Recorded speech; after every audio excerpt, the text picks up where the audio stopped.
বাঁধাকপির ঘন্ট। বাঁধাকপিটা কেটে ধুয়ে নেব। এরপর সাদা তেলে তেজপাতা, শুকনো লঙ্কা, আলুটা একটু ভেজে তারপর জিরে, ধনে, পেঁয়াজ, আদা, রসুন, কাঁচা লঙ্কা বাটা, হলুদ গুঁড়ো, কাশ্মীরি লঙ্কার গুঁড়ো, গোলমরিচের গুঁড়ো, 2 চামচ বেসন, একটি টমেটো কুচি, সামান্য একটু জল দিয়ে মশলাটি কষিয়ে নেব। এরপর দিয়ে দেব বাঁধাকপি, পরিমাণ মতো নুন দিয়ে সবজিটা কিছুক্ষণ মশলার সাথে কষিয়ে নেব। সবজিটা একটু কষানো হয়ে গেলে তার মধ্যে 1 কাপ মতো জল দিয়ে দেব।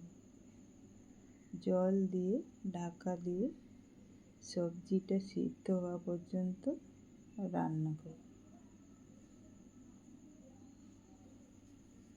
সবজিটা সিদ্ধ হয়ে গেলে জলটা একটু শুকিয়ে নেড়ে চেড়ে নামিয়ে নেব।